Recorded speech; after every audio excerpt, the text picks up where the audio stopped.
Hello student, कैसे हैं आप लोग। उम्मीद करते हैं कि आप लोग अच्छे होइएगा और मन लगा के पढ़ते होइएगा। चलिए आज हम लोग क्या करेंगे कि एसएसटी जो होता है उसके पार्ट हिस्ट्री, और हिस्ट्री में हम लोग देखेंगे यूरोप में राष्ट्रवाद। कहाँ पे देखेंगे? यूरोप में राष्ट्रवाद कैसे हुआ, किस तरह से यूरोप में इटली और जर्मनी का एकीकरण हुआ, उसके बारे में पढ़ेंगे। ठीक है, और उसके बाद जस्ट हम लोग चलेंगे अपने क्वेश्चन आंसर पर। ठीक है, तो ये एसएसटी है।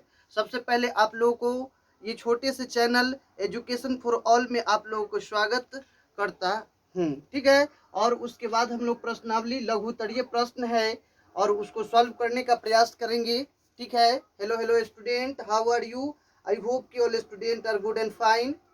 ओके, तो चलिए आप लोगों के समय को ना गंवाते हुए फिर से हम लोग अपनी दूसरे वीडियो में लेक्चर है, इसका नाम है यूरोप में राष्ट्रवाद। राष्ट्रवाद का अर्थ होता है कि किसी भी देश के प्रति जागरूक होना या उसके विकास के लिए क्या होना, तत्पर होना। तो कहा कि यूरोप में राष्ट्रवाद, यूरोप में राष्ट्रवाद कहने का अर्थ हुआ कि हिंदुस्तान, पाकिस्तान, ये सब जितने भी यूरोप के अंतर्गत जितने भी देश आते हैं उस देश में राष्ट्रवाद कैसे उत्पन्न हुआ उसके बारे में पढ़ेंगे। उससे पहले हम लोग इसके क्वेश्चन आंसर करेंगे। तो चलिए आज हम लोग लघुतरीय यूरोप में राष्ट्रवाद चैप्टर के लघुतरीय प्रश्न को देखेंगे और उसमें क्वेश्चन नंबर 1 और 2 को देखेंगे। ठीक है, 1 और 2, ये क्वेश्चन नंबर 1 और 2 होगा। बीटीसी जो क्वेश्चन हो, बीटीसी के बुक जो होता है उस बुक के अनुसार से हम ये वीडियो बना रहे हैं। ठीक है, आप लोगों को सुनाई दे रहा होगा। Hello hello, how are you? I hope कि all student are good and fine. Then pay attention this question is a, यहाँ पे ध्यान दीजिए। कहा कि 1848 ईस्वी के फ्रांसीसी क्रांति के कारण क्या थे। यहाँ क्वेश्चन है, ये लघुतरीय के क्वेश्चन नंबर फर्स्ट है। इसमें कह रहा है, क्वेश्चन को पहले समझिए और समझने के बाद सॉल्व कीजिए। क्वेश्चन है फर्स्ट क्वेश्चन कि 1848 ईस्वी के फ्रांसीसी क्रांति के कारण क्या थे, इसको बताना है आप लोगों के। तो सबसे पहले देखिए यहाँ पे लिखा हुआ है कि 1848 ईस्वी के फ्रांसीसी क्रांति के निम्नलिखित कारण थे। यहाँ कारण होगा, हेलो, क्रांति नहीं बल्कि कारण होगा। निम्नलिखित कारण थे, कारण थे। क्वेश्चन है कि 1848 ईस्वी के फ्रांसीसी क्रांति के कारण क्या थे। तो कहा कि 1848 ईस्वी के फ्रांसीसी क्रांति के निम्नलिखित कारण थे। एक में लुई फिलिप के उदारवादी नीति। एक में क्या है? Louis Philippe. क्या है एक में? देखिएगा, निम्नलिखित कारण है जिसमें कारण नंबर 5 तक लिखाए हैं।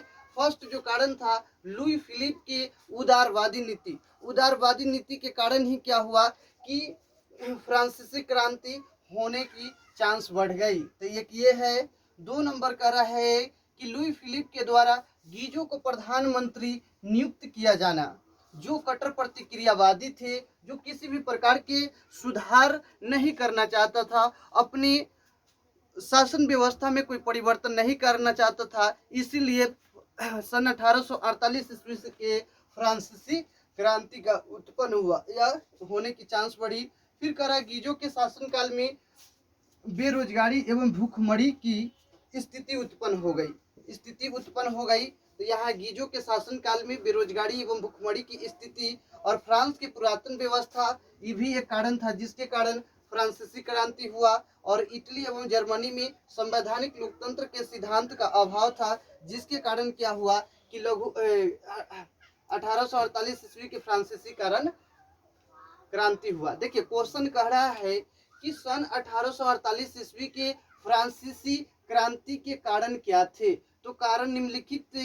एक में बता दिए लुई फिलिप के उदारवादी नीति। 2 में लुई फिलिप के द्वारा गीजो का प्रधानमंत्री नियुक्त किया जाना, जो कट्टर प्रतिक्रियावादी था एवं वह अपने शासन व्यवस्था में किसी भी प्रकार के सुधार नहीं करना चाहते थे। ठीक उसके बाद क्वेश्चन 3 में गीजो के शासनकाल में बेरोजगारी एवं भूखमरी की स्थिति है।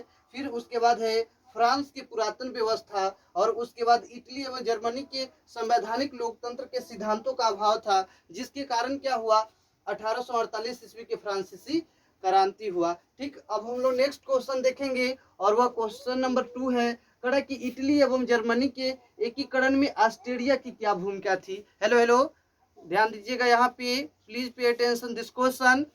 क्वेश्चन नंबर 2 कर इटली एवं जर्मनी के एकीकरण में ऑस्ट्रेलिया की क्या भूमिका थी। ऑस्ट्रेलिया की भूमिका के बारे में जानेंगे। तो ऑस्ट्रेलिया के कोई ज़्यादा खास भूमिका नहीं था, उसमें यही भूमिका था कि वह इटली एवं जर्मनी के एकीकरण में सबसे बड़ी बाधा था, वही उसकी भूमिका थी। ठीक है, तो ये लिखा हुआ है इटली एवं जर्मनी के एकीकरण में ऑस्ट्रेलिया सबसे बड़ी बाधा थी, क्योंकि एकीकरण के पीछे राष्ट्रवाद का हाथ था, जहां पे इटली एवं जर्मनी में राष्ट्रवाद की कमी थी। ऑस्ट्रेलिया के चांसलर मेटरनिख था, मेटरनिख को कहा जाता है। ऑस्ट्रेलिया के चांसलर कौन है? चांसलर मेटरनिख को कहा जाता है। इस प्रकार से क्वेश्चन नंबर 2 हम लोगों को क्लियर हो गया। फिर नेक्स्ट वीडियो में हम लोग क्वेश्चन नंबर 3 और 4 के बारे में जानेंगे। इसके बाद दिन हम लोग अगेन क्वेश्चन को सॉल्व करेंगे। Thank you all of you my dear student.